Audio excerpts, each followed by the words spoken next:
Hey guys, tonight we're talking about Rome, the empire that conquered half the known world and still found time to be extremely petty about it.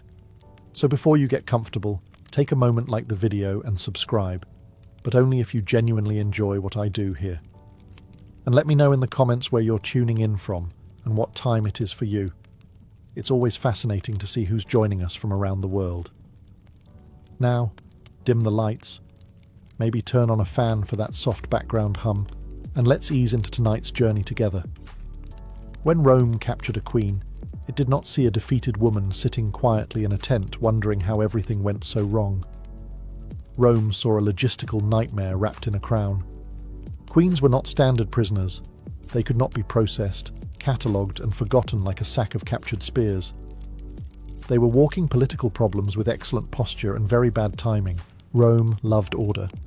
Rome loved hierarchy. Rome loved rules. And a captured queen broke several of them just by existing. She had ruled. She had commanded armies. People had obeyed her willingly, which already made her suspicious. Worse still, she had done all of this without Roman permission, paperwork, or supervision. Frankly, the audacity. To Rome, a queen was not dangerous because she could fight. She was dangerous because people believed in her. Soldiers obey orders. Followers believe. Belief is much harder to kill, and Rome preferred not to leave unfinished business lying around. This is why Rome didn't treat queens like ordinary captives. A regular prisoner could be sold, enslaved, or executed without much thought. A queen required meetings, discussions, someone inevitably saying, "We can't just kill her, people are watching." Rome was many things, but subtle without an audience was not one of them. Rome also had a talent for turning personal tragedy into public education. A captured queen was a gift, not to her, obviously, but to the empire's messaging department. She could be displayed, paraded, whispered about, and pointed at. Rome could say, without speaking a word, "This is what happens when you try ruling on your own." And Rome loved a good visual. A queen stripped of power but kept alive was far more effective than a corpse. A dead queen could become a martyr. A living, humiliated queen became a warning label with legs. There was also the issue of ego. Rome did not like being challenged, and it especially disliked being challenged by someone who wore a crown and didn't answer to a Roman man with a clipboard. The punishment had to be thorough. It had to be humiliating, and it had to be memorable. So from the moment a queen was captured, her fate was no longer about justice, mercy, or even revenge. It became a performance review conducted by an empire with excellent attendance. She was no longer a ruler, she was a lesson. Rome liked power arranged neatly. Power flowed upward, stopped at Rome, and did not ask questions. Anything outside that structure made Romans uncomfortable, and nothing made them more uncomfortable than a rival ruler who appeared to be doing just fine without Roman supervision. Kings were annoying, but familiar. Rome had been dealing with kings for centuries. They were predictable. They argued, negotiated, paid tribute, and eventually lost wars in an orderly fashion.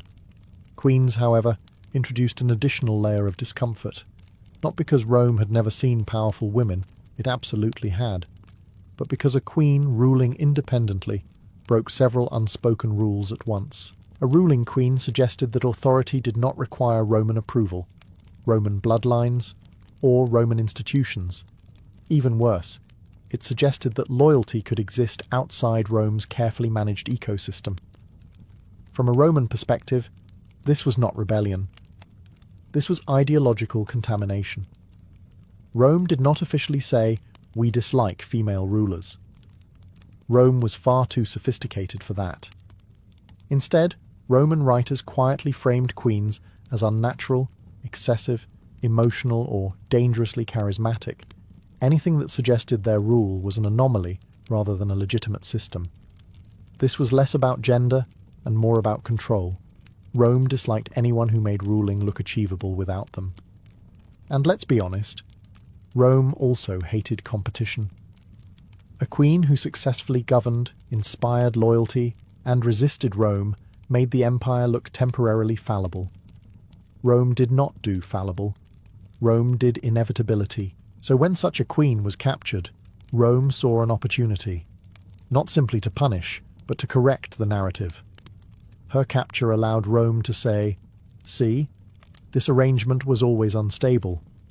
Her humiliation reinforced the idea that sovereignty outside Rome was not just doomed, it was embarrassing. This is why Roman punishments for queens were so carefully designed. They were not impulsive acts of cruelty. They were lectures delivered in chains. Rome wanted other rulers, male or female, to observe the outcome and internalize the lesson without requiring further explanation. And of course, Rome never admitted fear. But fear was there. Fear that authority might exist independently. Fear that loyalty could survive conquest. Fear that someone somewhere might watch a queen resist Rome and think, maybe we could do that too. Rome did not punish captured queens because they had lost. Rome punished them because they had once ruled, and for a moment ruled well. For a Roman enemy queen, capture was not the end of the story. It was the paperwork phase. The war might be over, the city burned, the army scattered, but Rome was only just getting started. Rome never rushed consequences. It preferred to savour them. The moment a queen was taken alive, her fate stopped being about battlefield realities and became a matter of scheduling. She was no longer a combatant. She was an asset, and Rome, like any competent empire, did not waste assets. Captured queens were transported carefully. Not gently, just carefully enough to ensure they arrived intact. You cannot stage a public lesson if the lesson expires on the road. Guards were instructed to keep her alive, visible, and unmistakably defeated. This was not mercy. This was preparation. Rome also understood that time itself was a weapon. Weeks or months might pass between capture and public punishment. During that silence, rumours spread. Did she survive? Was she executed? Was she being paraded through Roman streets? Uncertainty did the work of fear long before chains ever clinked. Meanwhile, Roman officials debated what role she would play. Would she be marched in a triumph? Kept alive as leverage? Quietly erased later? Rome loved options. A captured queen gave the empire flexibility, and Rome valued flexibility almost as much as it valued making examples. For the queen herself, this waiting period was its own punishment. No information, no timeline, no control. She had ruled armies and peoples, and now her future depended on men who discussed her fate between wine cups and administrative complaints. It was power stripped down to its absence. Rome had learned through experience that immediate executions created martyrs. Martyrs inspired songs, stories, and inconvenient rebellions. Rome preferred something colder. A living queen, held in limbo, sent a stronger message. Resistance does not end quickly, and it does not end cleanly. This period also allowed Rome to dismantle her identity. Titles were ignored. Royal status was treated as irrelevant.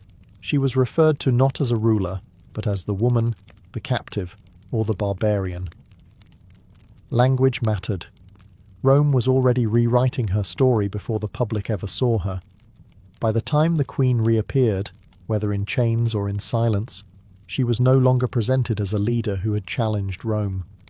She was presented as proof that challenging Rome was a terrible long-term plan. Capture was not the conclusion. It was the setup. To modern ears, a triumph sounds pleasant. Something involving applause, smiles, and maybe a tasteful speech. Rome's triumph was none of those things. It was a victory parade designed by people who believed humiliation was a public service. A triumph was Rome's way of turning conquest into theatre. Streets were cleared, temples were opened, crowds gathered, and at the centre of it all marched the spoils of war: treasure, weapons, exotic animals, and most importantly, defeated enemies who were still alive. For a captured queen, the triumph was not an honour.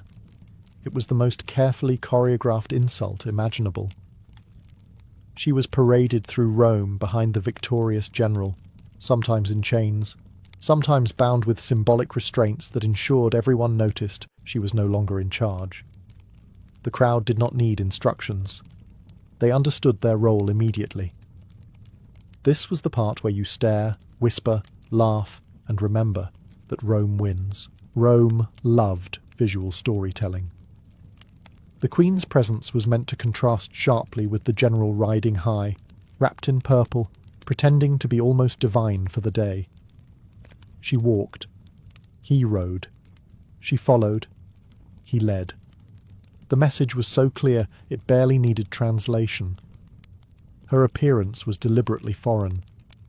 Roman triumphs emphasized difference.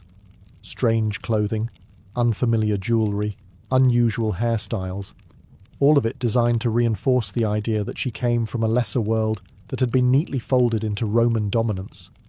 Rome did not just conquer territories, it conquered narratives. The crowd mattered. Rome could have punished her privately. It chose not to. A punishment unseen was a wasted opportunity. Tens of thousands of people watching ensured that the humiliation would echo far beyond the city. Stories would spread. Travellers would repeat them. Future rebels would picture her before ever lifting a sword, and Rome enjoyed the delay. The triumph often happened long after the war ended. By then, the Queen had been waiting, aware of what was coming but powerless to stop it. Anticipation sharpened the cruelty. Rome did not shout during triumphs. It did not need to. Silence, chains, and contrast did all the work. The Queen's role was simple: exist as living evidence of Roman inevitability. By the time the triumph ended, the lesson had already been delivered. Everything that followed was just administration. Rome understood something fundamental about power. You don't just defeat an enemy. You redesign how they are seen. And nothing reshapes perception faster than clothing. For a captured queen, what she wore during her punishment was never accidental. It was costume design for an empire that treated humiliation like a fine art. Queens who had once appeared in royal robes, heavy with symbolism and authority, were stripped of everything that made them look like rulers. Their clothing during a triumph was chosen carefully, exotic enough to mark them as foreign, elaborate enough to draw attention, and unfamiliar enough to invite mockery. Rome wanted the crowd to see difference first, dignity second, and humanity somewhere much later. This was not about comfort. It was about contrast. Roman spectators were meant to compare the defeated queen's appearance to the victorious general towering above her in ceremonial purple. One embodied order and civilization. The other embodied chaos that had been corrected. Rome loved a visual metaphor it didn't have to explain. Even jewelry mattered. Items that once signalled power were reduced to curiosities. Necklaces became trophies. Crowns became props. Sometimes queens were allowed to wear symbols of their former status, not out of respect, but because seeing authority emptied of power was more satisfying than seeing it removed entirely. Rome believed humiliation worked best when it reminded everyone what had been lost, and the crowd noticed everything. Whispers travelled fast. Comments were made. Comparisons followed. She ruled them? Someone would say, looking her up and down. Rome relied on that reaction. The empire outsourced part of its punishment to public opinion. There was also a deeper message hidden in the fabric. By emphasizing foreignness, Rome reinforced the idea that this queen had never truly belonged in the world of power. Her rule was framed as a strange anomaly rather than a legitimate system. Rome didn't say she was unfit to rule, it let her clothing suggest it. For the queen herself, the effect was devastating. Clothing is identity. To be forced into garments that redefined you in front of thousands was to have your past rewritten in real time.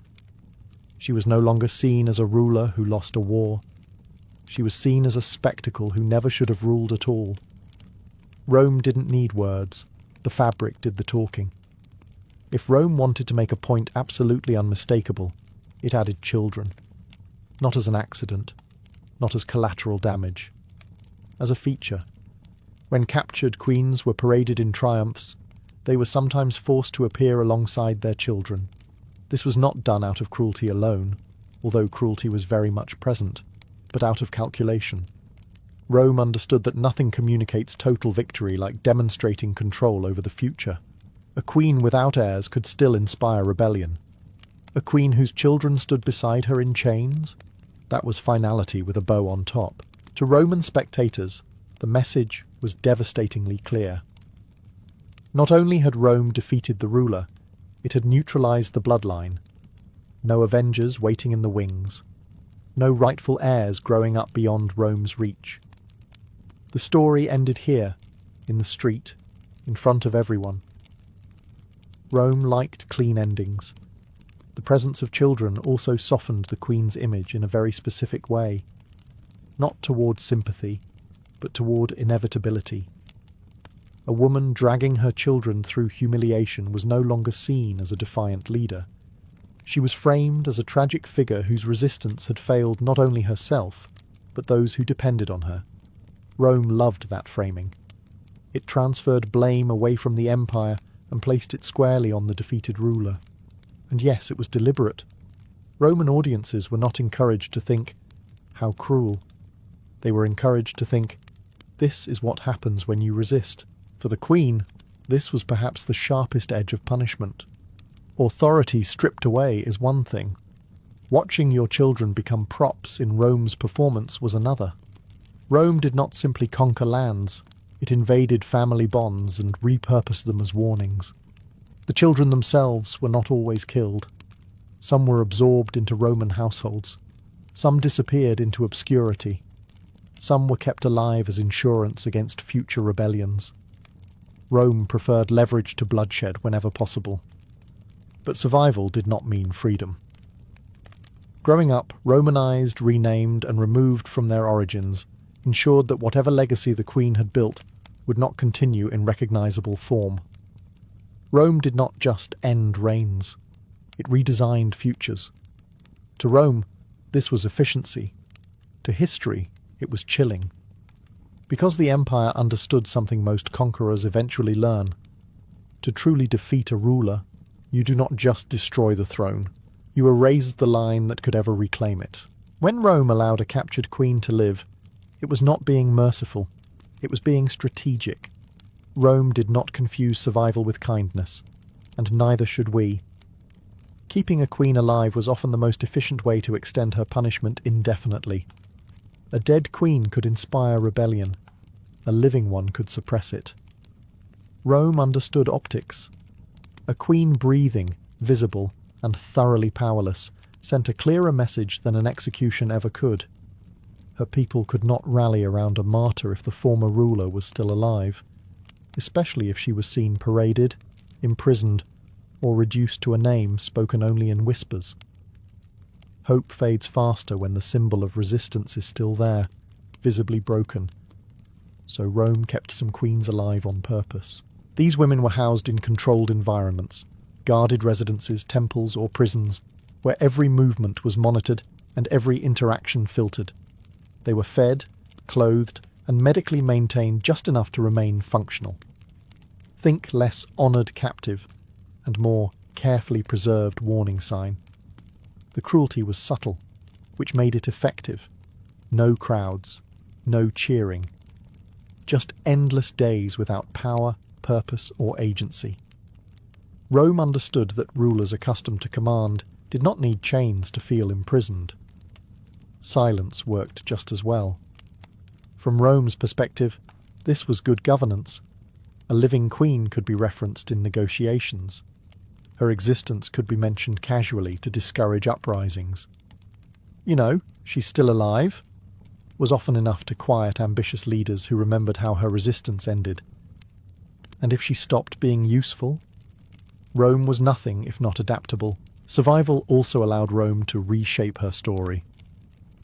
Over time, the queen became less a ruler and more a rumour. Roman writers redefined her as misguided, reckless, or doomed by her own ambition. The longer she lived under Roman control, the easier it became to convince everyone that her rule had always been unstable.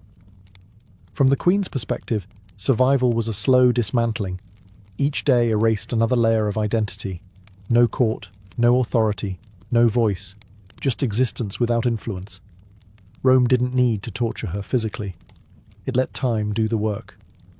Because for an empire obsessed with control, the most satisfying punishment wasn't death. It was watching power fade, one quiet day at a time. Roman imprisonment was not about iron bars and dramatic dungeon scenes. That would have been far too obvious.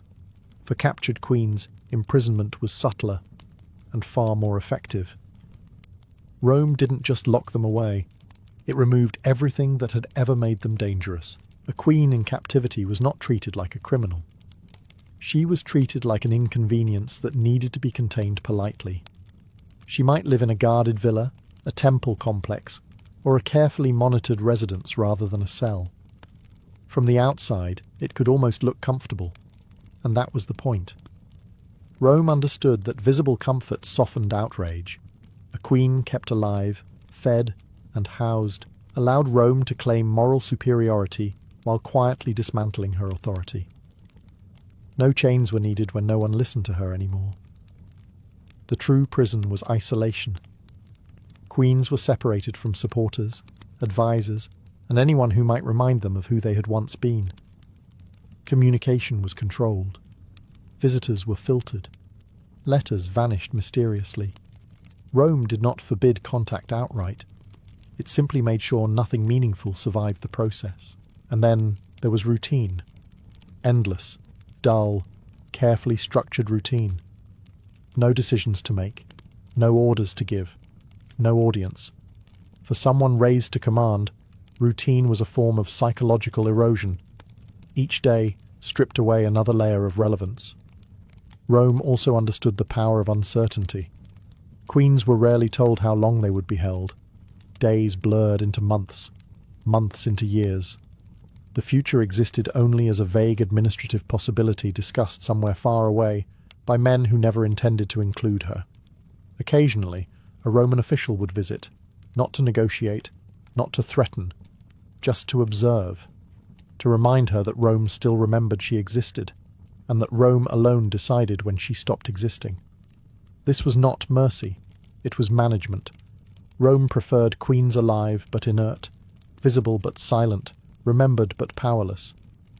A living ruler with no authority was proof that Rome's dominance extended beyond battlefields and into identity itself. And for the outside world, the message was quietly reinforced. Resistance does not end with death. Sometimes it ends with years of waiting in a comfortable room where nothing you say matters. For Rome, this was elegant punishment. No blood, no noise, just control, applied slowly, relentlessly, and with impeccable organization. One of Rome's favorite tools was time, not speed, not urgency, time. Rome understood that uncertainty could grind a person down far more efficiently than chains ever could. So when it came to captured queens, Rome rarely announced plans. It simply waited. Queens were almost never told what would happen next. Execution was not scheduled. Release was not discussed. There was no calendar, no countdown, no sense of progression. Just days that blended together, each one quietly identical to the last. Rome believed clarity was a privilege, and defeated rulers had not earned it. From Rome's perspective, this was excellent policy. A queen who did not know her fate could not plan, could not hope properly, and could not prepare herself emotionally for anything in particular. Hope without direction becomes anxiety, and anxiety is exhausting. Rome outsourced much of its punishment to the human mind. Some queens waited months, others waited years. A few waited long enough that their names faded from conversation, their rebellions reduced to footnotes, their existence remembered only by guards who rotated shifts and administrators who filed reports. Rome had patience. Empires always do. And Rome enjoyed flexibility. A living queen could be useful today and inconvenient tomorrow. If her former people stirred, her survival could be mentioned casually as reassurance or threat. If political winds shifted, her execution could be delayed indefinitely Rome liked options. Certainty limited options. The uncertainty also worked outward. Other rulers heard rumours. She is still alive. No, she has been killed. No, she is in Rome. Confusion spread. Fear followed. Rome did not need to clarify. Ambiguity did the job beautifully. For the Queen, this was perhaps the cruelest phase. She had already lost power. Now she lost time itself. Days passed without meaning. Years dissolved without milestones. Waiting became existence. Rome didn't take her life. It took her future, and refused to explain why. Occasionally, hope returned. A new governor, a new emperor, a change in policy. Perhaps mercy would come. Rome allowed those thoughts to live just long enough to be crushed quietly by silence. Rome did not rush punishment because it did not need to. The empire had learned something profound. When you control the timeline, you control the person. And so the Queen waited, and waited, and waited. Because Rome believed the most effective punishment was not knowing when the story ended. Popular imagination likes its executions loud, theatrical, and soaked in spectacle. Rome, however, was a practical empire. When it came time to finally end a captured queen's life, drama was usually unnecessary. The performance had already happened. The lesson had been delivered. What remained was administration. Most executions of captured queens were deliberately private. No crowds, no speeches, no emotional closure. Rome had already used the queen as a symbol in triumphs, rumours, and years of captivity. There was no need to repeat the message. Repetition risked sympathy, and Rome disliked sympathy almost as much as rebellion. Execution, when it happened, was often handled inside prisons or controlled residences. Strangulation was common. It was efficient, quiet, and left no public remains to inspire devotion. Rome preferred methods that did not generate stories. A storyless death was a successful death, and timing mattered. Executions rarely took place immediately after capture. They were delayed until Rome had extracted every possible political benefit. The queen lived only as long as she was useful. Once she became irrelevant, the empire moved on with administrative calm. From Rome's point of view, this was restraint. The empire liked to imagine itself civilized, rational, and above emotional violence. Killing a queen loudly would have suggested anger. Rome preferred the appearance of inevitability. This is simply how things conclude, the silence seemed to say. For the queen, the end came without ceremony. No final speech. No chance to reclaim dignity. No dramatic resistance. Just the quiet realization that the waiting had ended, and Rome had decided she was no longer necessary. And for the world outside, the absence of drama mattered. There was no public execution to mark the moment. No clear ending. Just silence, rumours, and eventual forgetting. Rome understood that forgetting was often more effective than fear. Execution was not Rome's grand finale. It was paperwork completed. By the time the queen was gone, her story had already been rewritten, her authority dismantled, and her memory softened into something manageable. The empire did not need her alive or dead.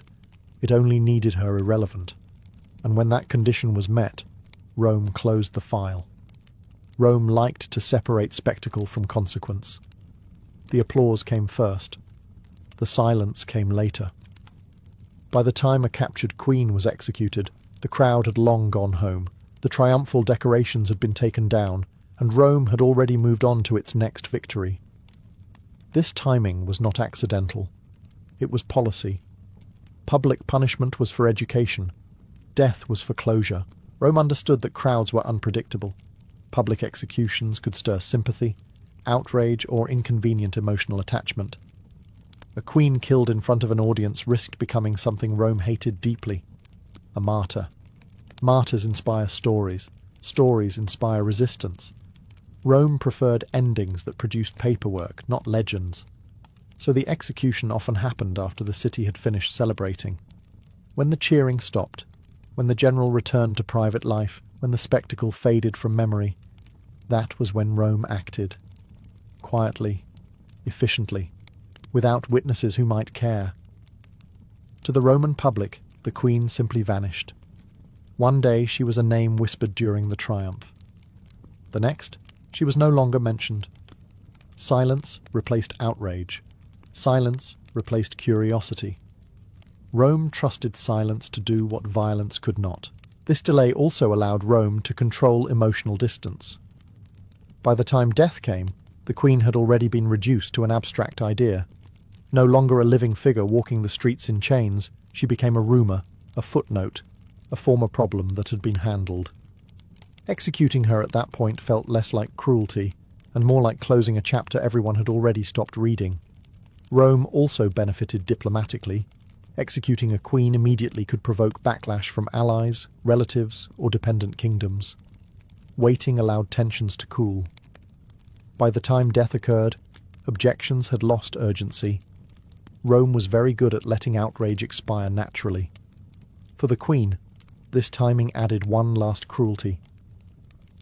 The execution came not at the height of attention, but after isolation, waiting, and erasure. There was no dramatic end, just the quiet realization that Rome had finished using her.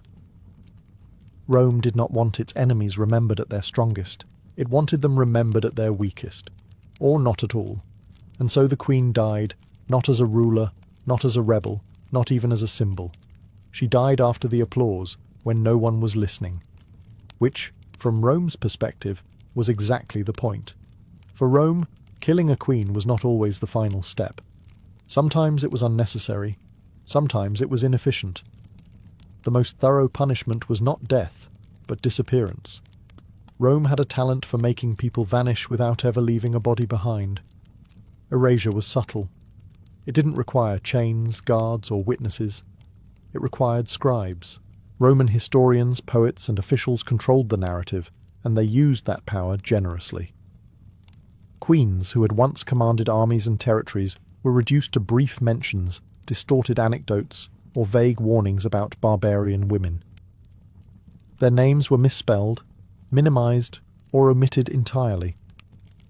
Rome did not deny that these queens existed. It simply made sure they did not matter. This was not accidental. Rome understood that memory is power. If people remember a ruler clearly, they may remember why they followed her. If they forget her, loyalty dissolves on its own. Rome preferred forgetting. It required no troops. In some cases, queens were absorbed into Roman life so quietly that history lost track of them altogether. They were renamed, reassigned, married off, converted into polite footnotes living under Roman supervision. Official records stopped referring to them as queens. They became wives, daughters, or foreign women, stripped of the very titles that once made them threatening. Even when queens were remembered, Rome rewrote their personalities. Leadership became arrogance, strategy became recklessness, resistance became madness. Roman writers rarely described these women as competent rulers. That would have suggested Rome faced legitimate opposition. Instead, they were portrayed as emotional, impulsive, or doomed by their own ambition. The ancient equivalent of saying, "This was never going to work anyway." Rome's version of history did not shout. It whispered. Over time, those whispers became accepted truth. And the most effective part? Rome made erasure look natural. Future generations assumed these queens were minor figures because Rome told the story that way. No monuments, no celebrations, no names carved in stone, just absence. For the queen, this punishment extended beyond death. Even her memory was no longer hers. She did not just lose her throne, her freedom, or her life. She lost her place in time. Rome did not always need to destroy its enemies. Sometimes it simply edited them out. And that, for an empire obsessed with permanence, was the ultimate victory. Rome did not leave history to chance. It employed writers. And Roman writers, knowingly or not, were some of the empire's most effective executioners. Once a captured queen was defeated, humiliated, imprisoned, erased, or quietly killed, Roman authors stepped in to finish the job. They didn't need chains or guards. They had parchment. And parchment lasts longer than fear. These writers rarely described queens as capable leaders who posed a genuine threat. That would have implied Rome faced serious opposition, which was unacceptable. Instead, queens were reframed as cautionary tales. Their courage became recklessness. Their political skill became manipulation. Their resistance became hysteria. Rome did not argue against these women. It caricatured them. This was done with an air of intellectual superiority. Roman authors presented themselves as calm, rational observers describing irrational figures. The implication was clear. Rome was reason. Resistance was madness. If a queen fought back, it was not because she had strategic goals or popular support. It was because she was emotional, unstable, or doomed by her own ambition. And because Rome controlled education, these portrayals spread. Future scholars learned Roman versions of events. Later historians copied Roman sources. The queens became what Rome said they were, not because it was accurate, but because it was written first and written often. What makes this particularly effective is how subtle it was. Roman writers didn't scream insults. They sighed. They shook their heads on the page. They framed the queen as someone who might have succeeded if only she had known her place. Condescension replaced cruelty, and that made the damage feel reasonable. Even praise, when it appeared, was poisonous. A queen might be described as brave, but only to emphasize how tragic her inevitable failure was. Clever, but fatally misguided. Strong, but unnatural. Compliments that end in inevitability are not compliments at all. By the time centuries passed, the queen was no longer remembered as a ruler who challenged Rome. She was remembered as a mistake that proved Rome's worldview correct. Rome understood something vital. Killing a ruler ends resistance in the present. Writing about them incorrectly prevents resistance in the future. So while soldiers captured queens and officials decided their fate, it was the historians who ensured those queens never truly recovered. They did not just lose their kingdoms. They lost their reputations, and in Rome's empire, that loss was permanent. Rome never punished captured queens for their own sake. That would have been inefficient. Rome punished them for the benefit of everyone else. Every chain, every parade, every carefully timed disappearance was aimed outward, not inward. The queen was merely the delivery system. Empires survive on reputation. Rome knew this. Its armies were strong, yes, but its greatest weapon was expectation. Kingdoms surrendered not just because Rome might win, but because Rome was expected to win. Captured queens helped maintain that expectation. When a foreign ruler watched a Roman triumph, they were not supposed to feel curiosity. They were supposed to feel calculation. If I resist, they were meant to think, this is how it ends. Not quickly, not cleanly, but slowly, publicly, and with paperwork. Rome understood that fear works best when it looks organized. Random brutality creates chaos. Systematic punishment creates obedience. The fate of captured queens was not improvised cruelty. It was policy dressed up as inevitability. The message was especially pointed toward other rulers with influence. Rome wanted them to see that status offered no protection. Royal blood did not grant mercy. Titles did not negotiate better outcomes. In fact, they made punishment worse. The higher you stood, the longer Rome took dismantling you. And the message travelled. Merchants carried stories. Diplomats whispered details. Roman writers embroidered the narrative just enough to make resistance sound foolish. Rome did not need to threaten anyone directly. It let the example speak. There was also a quiet warning aimed at Rome's own allies. Loyalty was rewarded, but independence was not. A queen who stepped outside Roman authority, even briefly, risked becoming a cautionary tale. Cooperation looked safer by comparison. Rome rarely said, "Obey us." It said, "Look what happened to her." And perhaps the most chilling part is how normalized this became. Over time, the punishment of captured queens stopped feeling extraordinary. It became expected. When another ruler fell, people didn't ask what Rome would do. They asked how long it would take. Rome succeeded because it made domination feel predictable, and predictability feels permanent. So when Rome punished captured queens, it wasn't acting out of cruelty alone. It was maintaining an image, one that stretched far beyond the empire's borders and long past the queen's lifetime. She suffered, but the lesson was never meant for her. In the end, Rome did not punish captured queens because they were weak. Rome punished them because they were dangerous, even after defeat.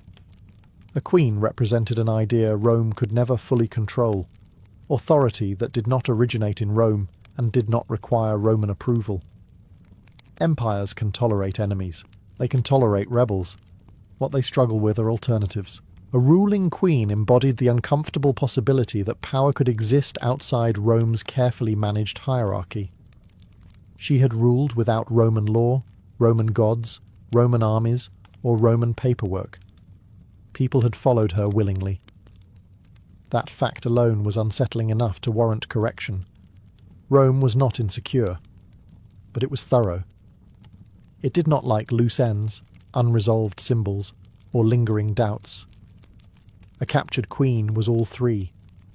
Leaving her untreated, unprocessed, or insufficiently humiliated risked inspiring the wrong conclusions. Rome preferred its lessons unmistakable, so it dismantled queens piece by piece. First, authority, then dignity, then time, then memory. Rome did not rush. It did not need to. It had centuries to reinforce the same message over and over again. Resist, and you will not simply lose. You will be displayed, delayed, erased, and rewritten. And here is the quiet irony. Rome's harsh treatment of captured queens reveals just how seriously it took them. Empires do not waste energy humiliating insignificant opponents. They reserve that effort for figures who might otherwise be remembered as legitimate alternatives. Queens were punished so carefully because they mattered. Even Rome's historians betrayed this fear. The need to belittle, distort, and diminish these women long after their deaths suggests anxiety, not confidence. Rome wanted future generations to believe these queens were inevitable failures, not leaders who nearly succeeded. And yet, we still talk about them. Despite Rome's best efforts, their stories survived. Fragmented, distorted, incomplete, but alive. Each remembered queen represents a crack in Rome's narrative of inevitability, proof that resistance once existed and was strong enough to worry the most powerful empire of its time. Rome won the wars. Rome controlled the records, but Rome never fully controlled memory. And perhaps that is the final failure. Because an empire that fears how its enemies might be remembered reveals something deeply human beneath all that marble and law. Even Rome was afraid of being challenged. Medieval London did not create crime, but it certainly made it comfortable.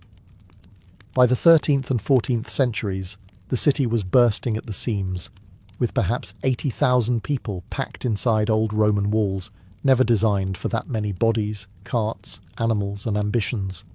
Streets were narrow, crooked, and often unnamed. Houses leaned outward as each new floor was added, blocking sunlight and trapping smells. If you were looking for order, light, or personal space, you chose the wrong century. Most Londoners lived and worked in the same cramped building. A butcher slept above his shop. An alewife brewed, served, and raised children in the same smoky room. At night, shutters closed, candles flickered, and entire neighbourhoods sank into darkness. There were no streetlights. Moonlight was a luxury. Shadows were everywhere, and they were excellent accomplices. Crime thrived because opportunity was constant. Crowded markets meant distracted customers.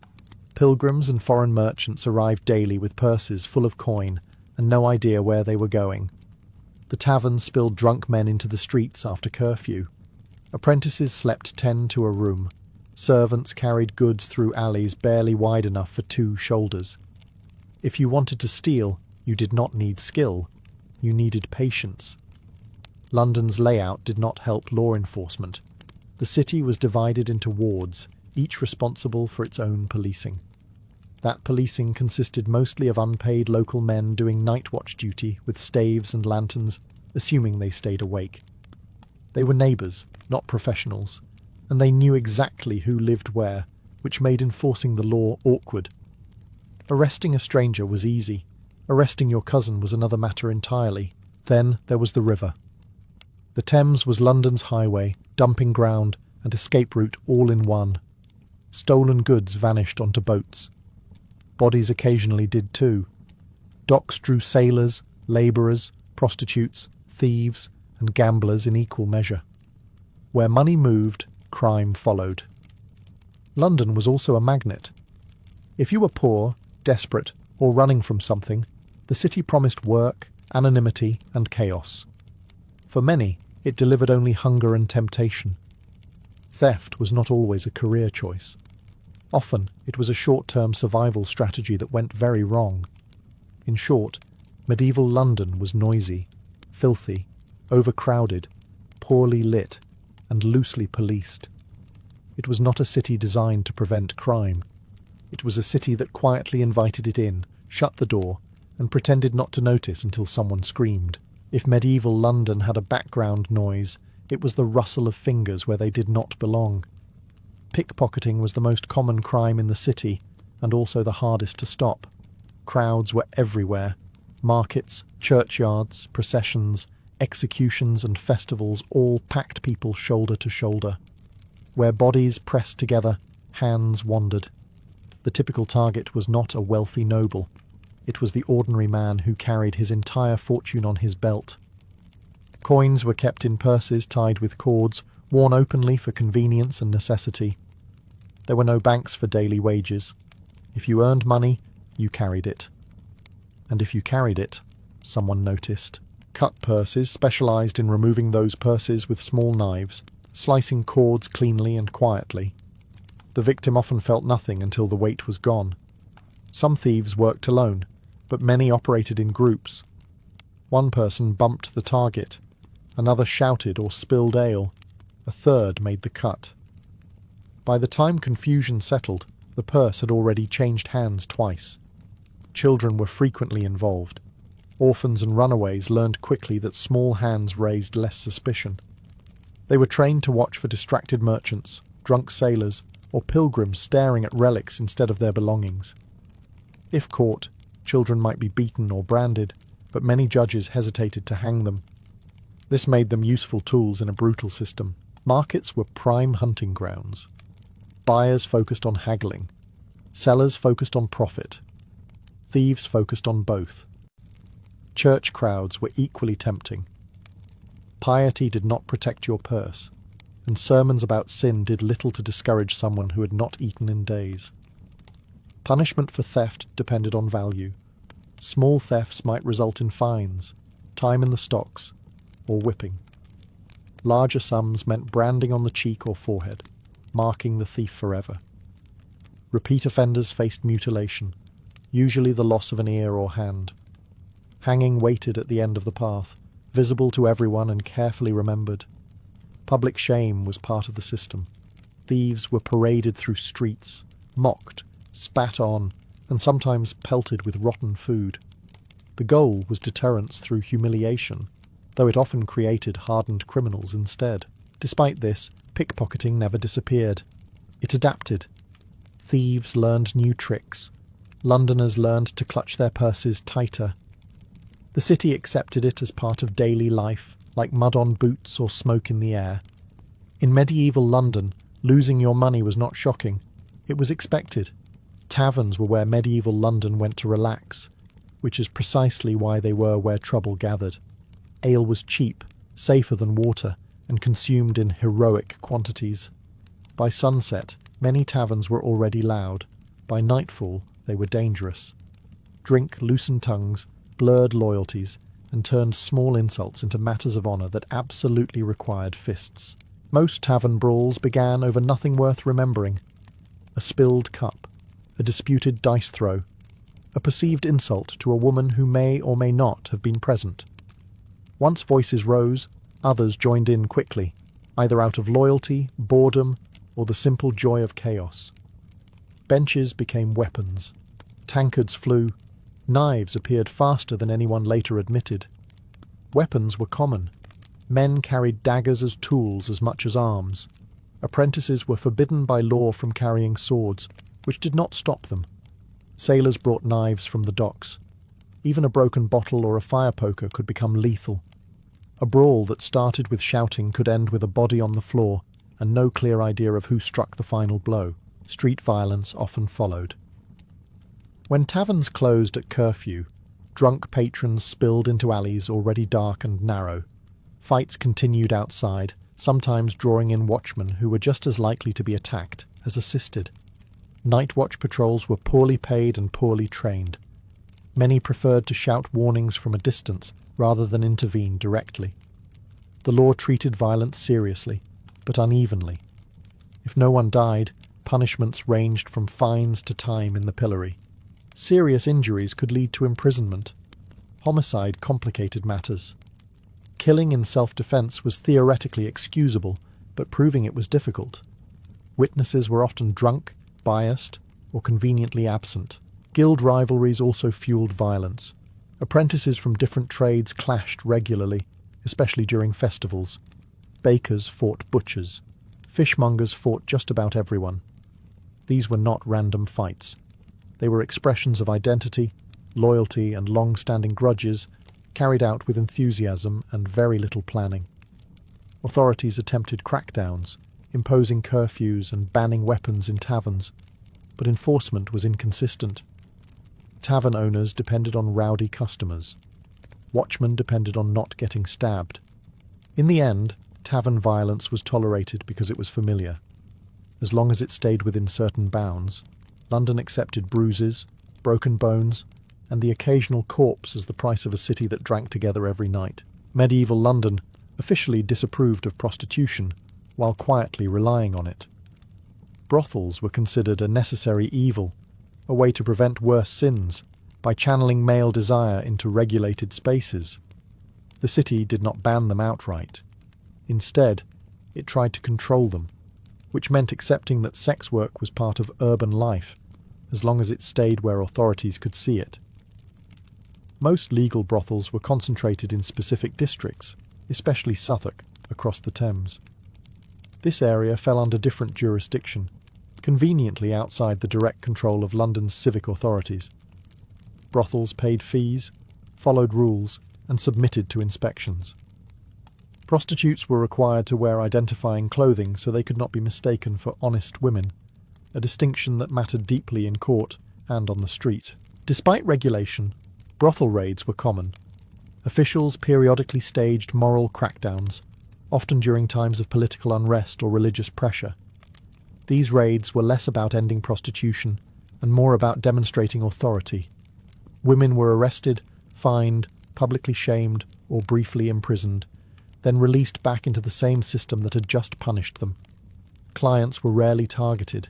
Men caught during raids were usually warned or ignored entirely, unless they were clergy, married, or politically inconvenient. The burden of morality fell almost entirely on women, especially those without powerful protectors. Illegal brothels also thrived. Some operated out of taverns, bathhouses, or private homes. Others were little more than rooms rented by the night. These spaces lacked protection and were more vulnerable to violence, theft, and exploitation. Prostitutes in illegal establishments could be beaten, robbed, or arrested with little recourse. Sex-related crimes extended beyond prostitution. Adultery, fornication, and sodomy were all subject to punishment, though enforcement depended heavily on witnesses and reputation. Accusations could destroy lives even without proof. A woman's word carried less weight than a man's, and a poor woman's word barely registered at all. Punishments ranged from fines and public penance to imprisonment. In severe or repeated cases, banishment from the city was possible. Public shame was again the preferred weapon. Offenders were paraded, named, and marked as moral failures, their reputations permanently damaged. Brothel raids gave the appearance of moral order while changing very little. The city needed sex workers, sailors needed distraction, and officials needed revenue. Crime in this case was not something medieval London wanted to eliminate.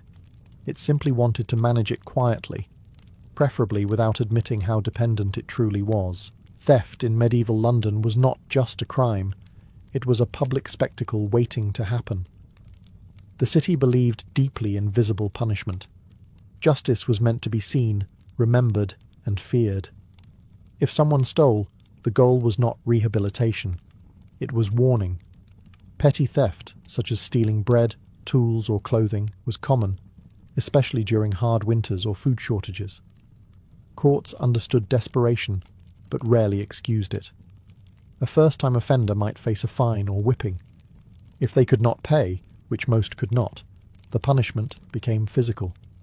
Pain replaced money as currency. Branding was especially feared. A hot iron pressed into the cheek, forehead, or hand marked a thief forever. The mark announced their crime to employers, neighbours, and strangers alike. Once branded, finding honest work became nearly impossible, which quietly encouraged repeat offending. The system created the criminals it claimed to deter. More serious thefts led to mutilation. Ears were cut off. Hands were severed. These punishments were legal, ritualized, and performed publicly. The crowd watched not only for entertainment, but for instruction. Children were brought along to learn consequences early. Execution waited at the far end of the scale. Hanging was the usual method, carried out at sites like Tyburn.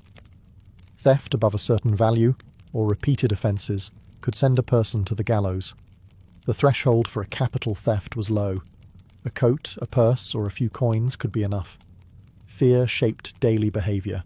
Londoners locked chests, hid valuables, and travelled in groups. Shops installed shutters and bars. People memorised faces, especially those of known criminals. Rumours spread quickly, often exaggerating danger, turning strangers into threats. Yet public punishment also bred sympathy. Crowds sometimes prayed for the condemned. Occasionally they intervened, cutting down a hanging body early in hopes of survival. Executions were terrifying, but they were also communal events, blending justice, religion, and uneasy compassion. Authorities believed harsh punishment preserved order. In reality, it created a city tense with anxiety. Theft did not vanish. It adapted. Criminals became faster, quieter, more selective. Ordinary people learned to live alert, suspicious, and prepared to lose everything in a single careless moment. In medieval London, fear was not a side effect of crime. It was part of the system, carefully cultivated, publicly displayed, and deeply felt by everyone who walked the streets with something worth stealing. When the sun went down in medieval London, the city did not sleep so much as surrender. Darkness transformed familiar streets into uncertain territory. Without streetlights, only candles and hearth fires provided scattered points of glow, and most households extinguished them early to save money. The result was a city where shadows ruled and crimes multiplied. Night was when theft turned bold. Burglars targeted homes and shops, prying shutters, forcing doors, or slipping through unguarded windows. Even churches were not spared. Sacred spaces held valuable vessels, candles, and offerings, and thieves rarely worried about divine punishment when hunger or greed pressed harder. Sacrilege was illegal, but it was also profitable. The city relied on the night watch to maintain order. These watchmen were local men required to serve by obligation, not by desire. They were unpaid or poorly paid, poorly equipped, and often elderly or inexperienced. Armed with staves and lanterns, they patrolled wards in small groups, calling out the hours and watching for suspicious activity. In theory. In practice, many dozed, drank, or avoided confrontation. Challenging armed thieves in narrow alleys was dangerous, and there was little incentive to be brave. A wounded watchman received no compensation. A dead one received prayers. Criminals knew this, and treated the watch as an inconvenience rather than a threat. Curfews were enforced unevenly. bells signalled when lawful movement should stop, but taverns, brothels, and private gatherings ignored them regularly. Anyone caught outside after curfew could be questioned or detained, but enforcement depended on who you were. Respectable merchants passed more easily than servants or foreigners. Night also concealed violence. Assaults, robberies, and murders were harder to investigate in darkness. Witnesses disappeared. Evidence vanished. Many cases went unsolved, recorded only as rumours or unexplained deaths. The river absorbed secrets efficiently. The city attempted reforms. More watchmen, stricter curfews, better equipment. None solved the underlying problem. London was too large, too dark, and too crowded for effective nighttime control. For ordinary people, night meant risk. Doors were barred, windows shuttered. Families huddled inside. Travel after dark was avoided unless necessary.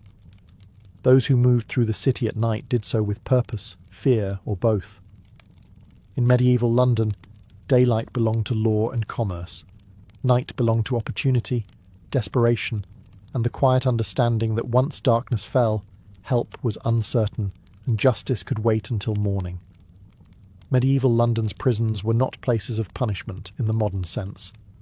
They were holding pens, designed to keep bodies contained until a decision was made. Justice moved slowly, and while it did, prisoners waited in conditions that were often worse than the sentence itself. The most infamous prison was Newgate. Its reputation alone inspired fear. Prisoners paid for everything: food, bedding, chains, and even the removal of chains. Those with money lived slightly better. Those without it suffered. Hunger, filth, and disease were constant companions. Rats moved freely. So did lice. Debtors, thieves, murder suspects, and political prisoners were all mixed together. There was little separation by crime, age, or gender. Violence inside prisons was common, and guards often looked the other way unless bribed. Survival depended on connections, strength, or luck. Justice relied heavily on accusation and testimony. Investigations were brief. Evidence was often circumstantial. Juries were composed of local men who might already know the accused or the victim. Reputation mattered enormously. A known troublemaker was easier to condemn than a respected guild member, regardless of facts. Trials could be swift once they began, but reaching that point took time.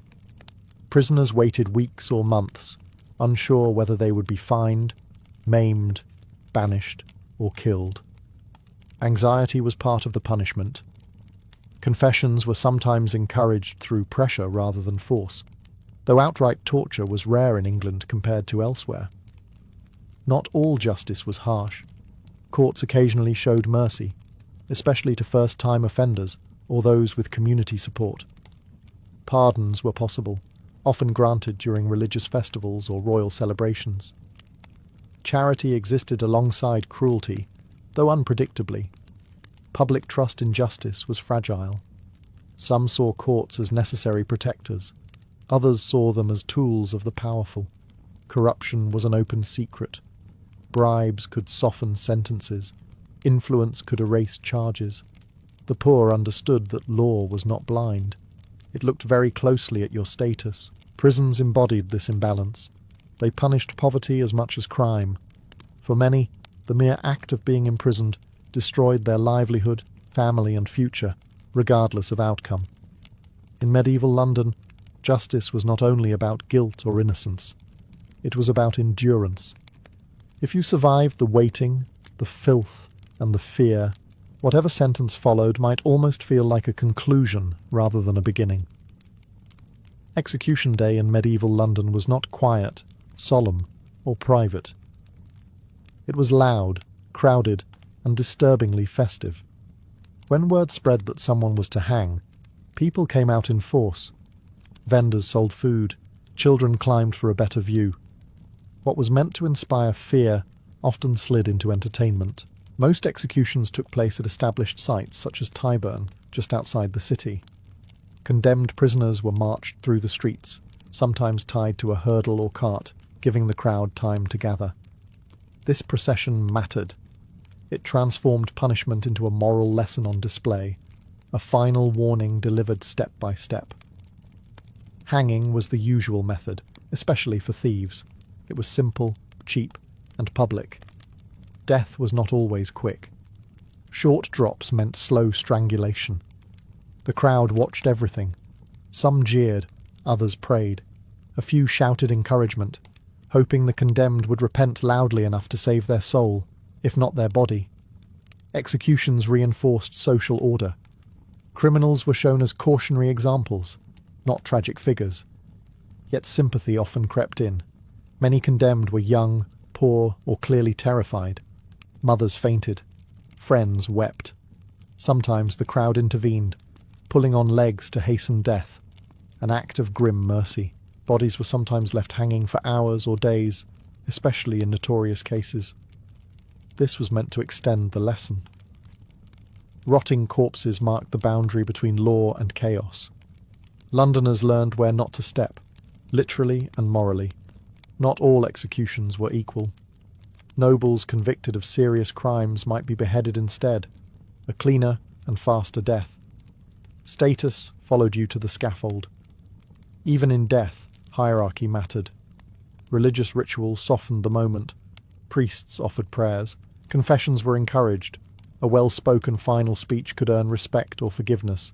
A defiant one could earn hatred.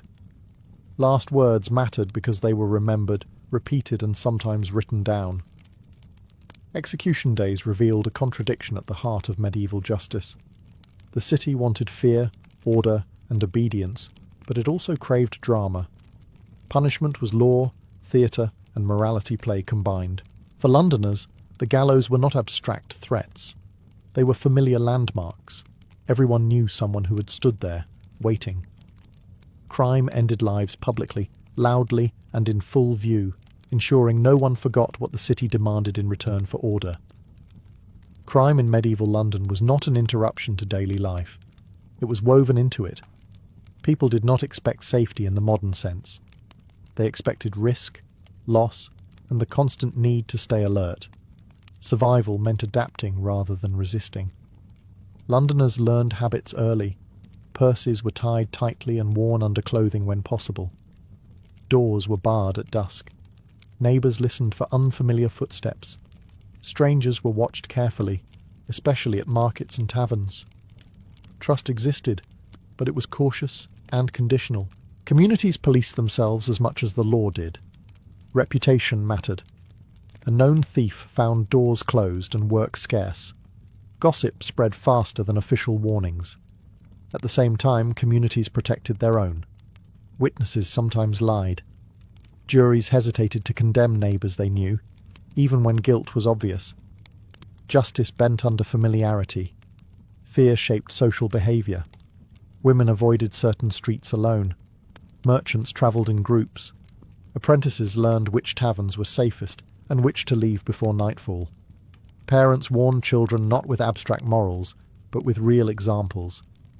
Everyone knew names of the executed. Everyone knew where it happened. Religion framed crime as sin, but hunger often framed it as necessity. Many criminals did not see themselves as villains. They were labourers without work, servants dismissed without wages, migrants without connections. London attracted them with promise and punished them for believing it. The authorities understood this tension, but rarely addressed its causes. Harsh punishment was easier than reform. Public executions were cheaper than welfare.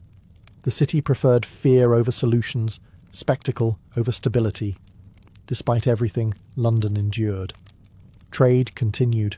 Taverns stayed full. Markets reopened the day after executions. Crime did not destroy the city. It shaped it. The constant negotiation between danger and order forged a population resilient, suspicious, and deeply practical. Medieval Londoners lived knowing the rules could protect them one day and destroy them the next. Law was visible, violence was public, and survival depended on awareness more than innocence. In the end, crime in medieval London was not an anomaly. It was a consequence of density, poverty, opportunity, and human nature, playing out in narrow streets beneath leaning houses, watched by neighbours who knew exactly how fragile safety really was.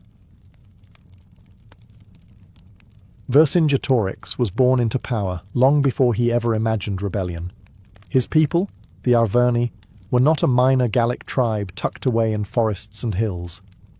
They were one of the dominant powers of central Gaul, wealthy, militarily respected, and deeply proud of their lineage. To be born Arvernian nobility meant growing up surrounded by authority, expectation, and constant reminders of who you were supposed to become. His family stood near the top of this hierarchy. His father, Celtillus, was no ordinary chieftain. He was influential enough to aspire to kingship, a dangerous ambition in a Gallic world that distrusted centralized power. Among the Arverni, leadership was shared, negotiated, and constantly contested. A man who reached too high risked being accused of tyranny by his own people. From early childhood, Vercingetorix would have been immersed in a warrior aristocracy. Status was proven through courage, generosity, and loyalty, not paperwork or titles. Young boys of noble families were raised to fight, ride, hunt, and endure pain without complaint. Strength was admired, but restraint mattered too. A future leader needed discipline as much as ferocity. He grew up hearing names of ancestors spoken with reverence, their deeds recited during feasts where meat was carved publicly, and honour was distributed along with food. These gatherings were not just celebrations, they were lessons. Every story reinforced the idea that nobility carried obligation. You defended your people. You upheld tradition. You remembered slights.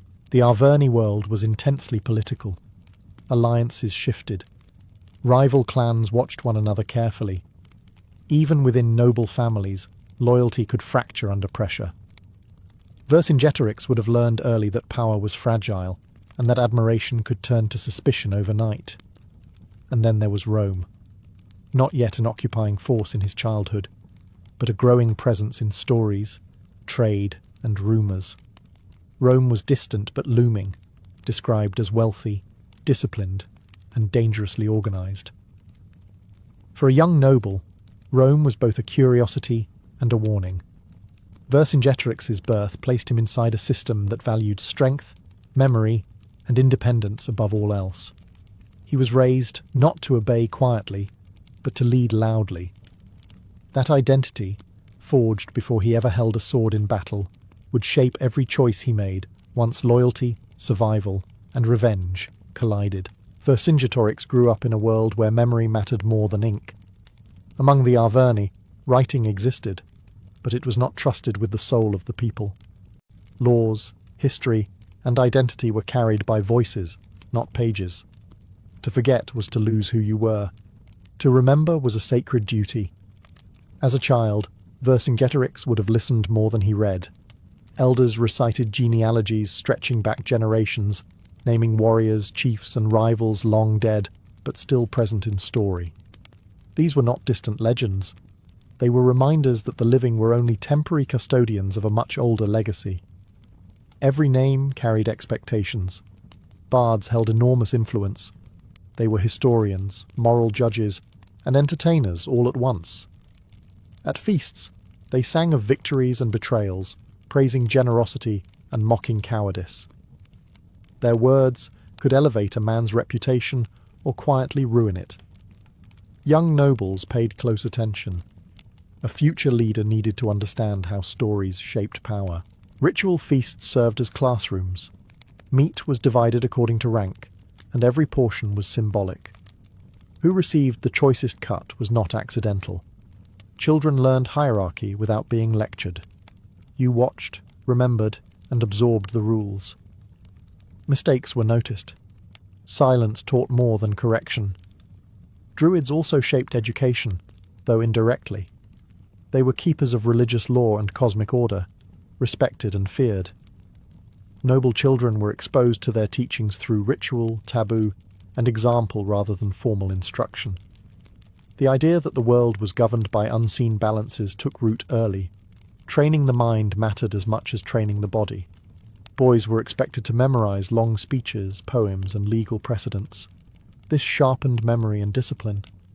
A leader who could not recall promises, insults, or alliances was unfit to rule. Rome, by contrast, wrote everything down. Contracts, orders, laws. Gallic elites knew this and often viewed it with suspicion. Writing fixed power in ways that tradition resisted. For Vercingetorix, oral culture reinforced flexibility, loyalty, and personal honor over abstract authority. By the time he reached adolescence, Vercingetorix was already being shaped by a culture that believed words could bind warriors, and that memory itself was a weapon. Long before he would face Roman legions, he learned to fight battles of narrative, identity, and meaning. Those lessons would prove just as important as any sword. Among the Arverni, childhood did not last long. By the time Vercingetorix could run, he was already being measured for the life of a warrior. Strength, endurance, and courage were not optional traits. They were social currency. A noble boy who could not fight was not merely weak. He was a liability. Physical training began early and was constant. Boys wrestled, raced, and hunted in the forests and hills of central Gaul. These activities were not games. They taught balance, pain tolerance, and teamwork. Injuries were expected. Complaints were discouraged.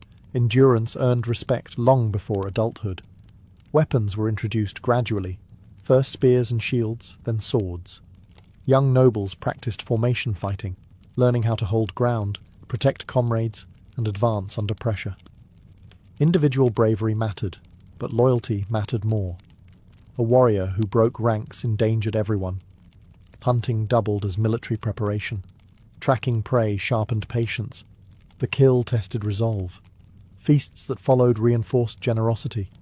A successful hunter was expected to share, not hoard.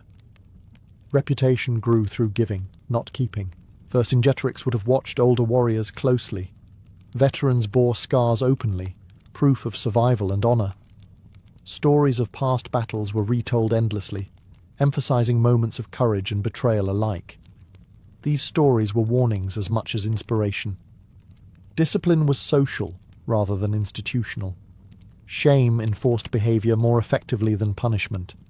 Cowardice was remembered. Bravery was celebrated. Public reputation followed a man everywhere. For a young noble, this created constant pressure to perform. Training also included ritual elements. Before battle or hunts, offerings were made. Oaths were sworn. Warriors believed they were bound not only to each other, but to gods and ancestors who watched closely. Failure was not just personal, it was spiritual. Rome again appeared at the edges of these lessons. Roman soldiers were described as disciplined, relentless, and terrifyingly organized. Gallic warriors admired their strength, but despised their rigidity. To be Gallic was to value personal valor and freedom, even if it came at a cost. By adolescence, Vercingetorix had internalized a warrior identity shaped by physical hardship, public expectation, and sacred obligation. He was being trained not simply to fight, but to command loyalty. That training would soon collide with betrayal, loss, and a lesson that would define his future far more than any victory in the field. For Vercingetorix, the most formative lesson of his youth did not come from training or ritual. It came from watching power turn inward and devour itself. His father, Celtillus, was executed not by foreign enemies, but by fellow Gauls. That fact alone shaped everything that followed. Celtillus was a prominent Arvernian noble, influential enough to attempt what few dared, the restoration of kingship among his people. The Arverni had once ruled widely, but memories of domination bred suspicion. Gallic elites feared any man who gathered too much authority, believing kingship invited tyranny and civil war. Whether Celtillus truly sought absolute power or merely greater unity is unclear. What mattered was perception. Rival nobles accused him of ambition, betrayal, and dangerous consolidation of influence. In a society that prized shared leadership, this was unforgivable. The punishment was public and brutal. Celtillus was executed by his own people, a deliberate act meant to warn others against similar aspirations. For the community, it was justice. For his family, it was devastation. Vercingetorix was still young, but old enough to understand what had happened. His father's name became dangerous to speak. Allies distanced themselves. The family's position collapsed overnight. Nobility did not guarantee protection. Loyalty was conditional. This moment taught Vercingetorix a lesson more powerful than any battle drill. Power without unity invites destruction. His father had not fallen to Rome. He had fallen to fear, jealousy, and fractured leadership. The execution also introduced a quiet, lasting bitterness. The same society that taught loyalty had betrayed one of its own. Honor proved fragile. Justice proved political. From this point forward, Vercingetorix lived with contradiction. He was born to lead, yet leadership had destroyed his father. He was raised to trust his people, yet they had killed their own chief. Rome, distant but growing stronger, now loomed differently. Where Gallic unity had failed, Roman order endured. This contrast planted dangerous ideas. Perhaps the real enemy was not foreign domination, but internal division. Celtillus' death did not immediately turn Vercingetorix into a rebel, but it stripped away innocence. It taught him that survival required more than courage. It required control of loyalty, narrative, and fear. That lesson would stay with him long after childhood ended, shaping how he would later unite tribes, punish dissent, and accept that rebellion, like leadership, demanded sacrifice. After the execution of Celtillus, Vercingetorix did not inherit his father's influence. He inherited his danger. The name that once commanded respect now carried suspicion. In a society where memory mattered, association alone could ruin a future. For a time, silence became his safest strategy. Sources are unclear about formal exile, but it is clear that Vercingetorix was pushed to the margins of power. He was no longer welcomed at councils. His family's voice faded. Survival required restraint. A young noble who spoke too boldly risked following his father's path. This period was quiet, but formative.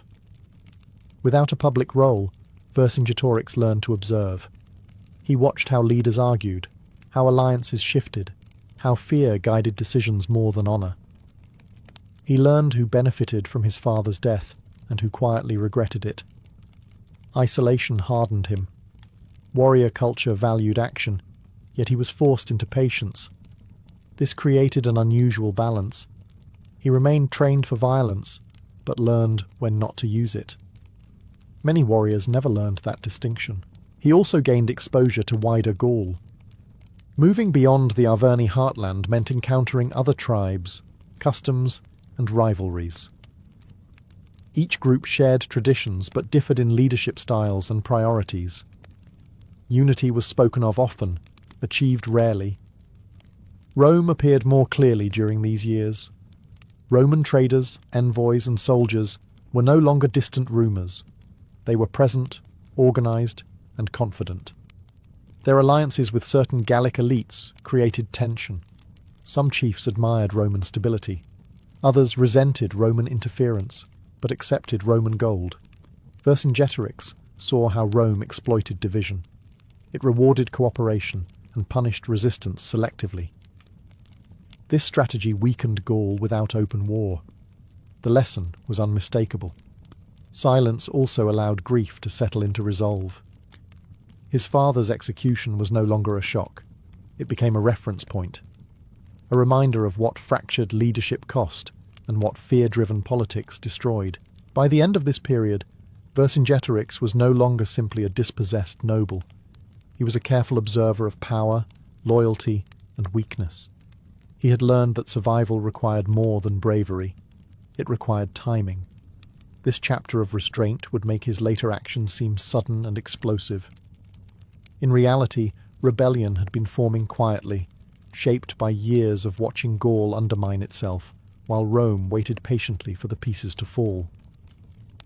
As Vercingetorix moved into early adulthood, Rome stopped being an abstract threat and became a living system he could study. He watched Roman influence spread not through constant violence, but through discipline, infrastructure, and selective generosity. This fascinated and unsettled him in equal measure. Roman soldiers operated differently from Gallic warriors. They drilled constantly. They obeyed orders without debate. Their loyalty was institutional, not personal. Where Gallic leaders relied on reputation and persuasion, Roman commanders relied on structure. Vercingetorix recognized the strength in this, even as he despised its rigidity. He likely encountered Roman auxiliaries and allied Gallic leaders who had adopted Roman customs. Latin words entered Gallic speech. Roman goods circulated widely. Roads cut through tribal lands. Forts appeared where none had existed before. These were not invasions in the dramatic sense. They were quiet assertions of permanence. Some Gallic nobles welcomed this. Roman alliance brought stability, trade, and prestige. Others resented it, but lacked unity to resist. Vercingetorix understood that Rome did not need to conquer Gaul immediately. It could wait while Gaul eroded from within. Importantly, Vercingetorix did not serve Rome in this period, unlike some Gallic leaders who fought as Roman allies. This kept him independent. He learned from observation rather than participation. He studied Roman tactics from the outside, noticing their strengths and potential weaknesses. He saw how Roman armies struggled when supply lines were cut and terrain worked against them. He saw their dependence on discipline and order, traits that could become liabilities in chaotic environments. These observations would later inform his strategy of scorched earth and attrition. At the same time, he recognized that pure Gallic tradition was insufficient. Tribal rivalries, personal ambition and fear had already destroyed unity once. His father's fate remained a warning. Vercingetorix began to imagine a synthesis. Gallic courage combined with Roman-style coordination without Roman domination. This was a radical idea in a culture that prized independence over organization. This period sharpened his strategic thinking. He was no longer just a warrior trained to fight. He was becoming a leader who understood systems. Rome was not invincible, but it could not be confronted blindly. By learning Rome without serving it, Vercingetorix prepared himself for a future confrontation that would demand patience, unity, and a willingness to sacrifice tradition in order to preserve independence. By the time Vercingetorix reached full adulthood, he understood that rebellion would not begin with swords. It would begin with people. Gaul was not a nation. It was a patchwork of tribes, each fiercely independent, each suspicious of the others.